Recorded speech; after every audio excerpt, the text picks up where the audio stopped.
Yeah, brilliant.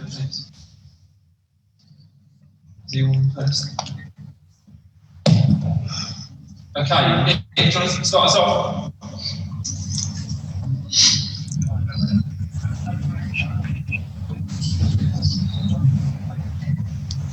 Okay, Nick, where are you going?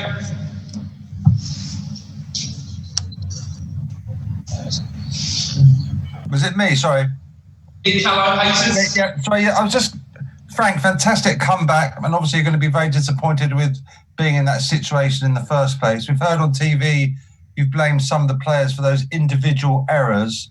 What do you have to sort of do as manager to sort of question your own part in the role of that match, your own role in the game? I didn't blame the players. I stated a fact on clear mistakes that led to their goals, which in a game like this in the Premier League is always going to be difficult. It's not a tactical moment. It's a turnover in possession, which we spoke about before, and the idea that the West Brom would approach the game waiting for transitions. But when moments like that happen on the pitch, you can get punished. And we were punished, which gave us a 3-goal mountain to climb, which the lads did show great character to overcome. But at the same time, it's not a position you want to be in when you come to somewhere that the team are organised, want to make it difficult, and you give them 3 goals like we gave them. I understand. So what's your overall emotion then after the match? Not mixed emotions of I'm happy to see a team fight to the last minutes to get the goals back. But I have to go back to the beginning and not be happy with the fact that we conceded that 3 shots on target and we conceded 3 goals. Dan King, please. Son. Hi, Frank. Inevitably, there's going to be focus on Thiago Silva on his debut. What did you make of that, and what will he learn from today? Listen, Thiago Silva is going to be fantastic for us. He's been incredible in his career, and absolutely, I will not look at him. I can talk about the mistakes; they're clear, and we have to be honest and open about that. But I will not put any blame on him. We're a team that have to react around that, and to be fair, the team did in the second half. But no, it's nothing on Thiago. I'm sure he'll stand up and say it was a mistake. Other than that, I think he was pretty faultless in the game. And that's his first Premier League game done and in the bank. So we'll get a lot more from him as well, especially as he gets fitter and as the whole squad gets fitter. If you've got any more questions, please raise your hand. We're then doing Mondays, which will have been filed over 22:30 Sunday night. Any more questions to review today's game? Alan Smith. Hi Frank, just on a positive note, can I ask you about Callum's performance? Obviously he seemed to be a bit of a game changer when he came off the bench in the second half. Yeah, Callum gave me gave us everything that I wanted from him in the second half in terms of the ability to go 1v1, try and take people on, gets his goal, giving us something different. And that's what Callum needs to do. That's the impact he can have for us. And it has to be consistent. And he gave himself a great platform now to continue in that vein, because he will be very important for us if he does. Jonathan Northcroft. Unmute yourself, Jonathan. Jonathan, are you there? Any others from today's game? Jonathan? Sorry, Frank. Hi, can you hear me now? Yeah. Hi. Yeah, Frank, do you think the defensive mistakes were a product of a team that's still trying to settle down in terms of selection and blending the right players, and that they will be eradicated as part of that process? Well, I think it's hard to absolutely pinpoint that. They are what they are today. Yeah, I think there's an element with the team, and not just talking about the goals they conceded, but where it's going to be a settle down process, because we haven't had much time to work. We haven't had a pre-season to bed in new players and new ideas, or what will be new ideas for them to keep moving forward. So yeah, that takes a bit of time. I'm not sure it's directly related to the mistakes for the goals today. The mistake at the set piece, for example, is something that's clear. I don't think it's whether you're new to the club or old to the club. If you're designated man, you have to follow them. You have to make it very difficult for them to score. That's not a new thing. So there are parts of it that are just fundamentals.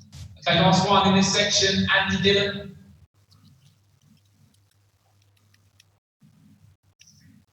Hi Frank, can you hear me? Gotcha, Andy. Hiya Frank. I just wanted to talk about the 3 of the players who came on at half time. You had Azpilicueta, not came on at half time, but 3 crucial players of the game today: Azpilicueta, Callum, and Tammy. All players with a point to prove. There was a lot of pressure put on Tammy. Everybody thought he wouldn't get a start. Callum's struggling to get into the team. Azpilicueta is struggling to get into the team.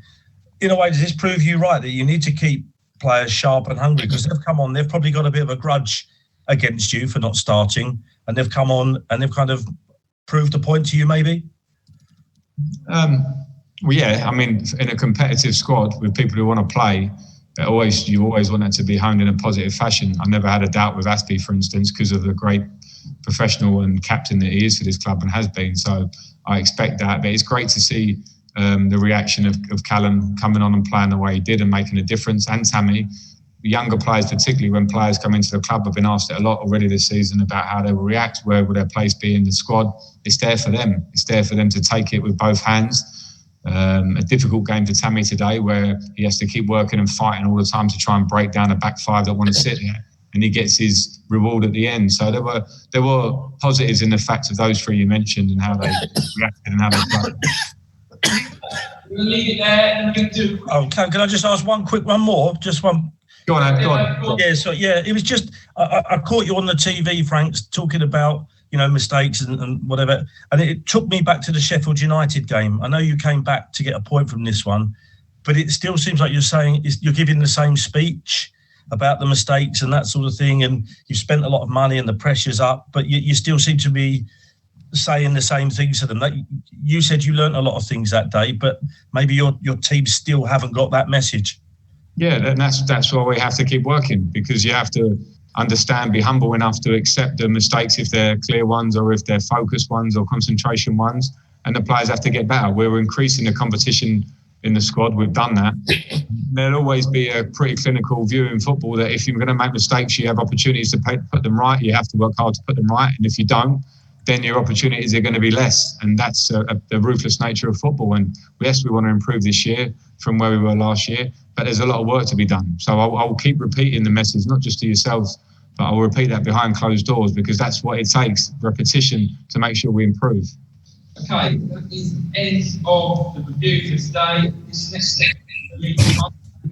So happening Bardo 22:30 Sunday night for this Monday section. Tom Roddy, can you go first? Hi Frank, can you hear me okay? Hi, I can hear. I just wondered with Thiago, how much the language might be a little bit of a problem. There were times tonight where he looked a little bit like he was struggling to communicate with teammates. Is that a little bit of a problem at the moment? I'm not sure how relative it was today, but he doesn't speak the language very well. It's something we'll have to work through, because it is what it is. We haven't had any time. Thiago turns up here pretty fresh and he's in and around us.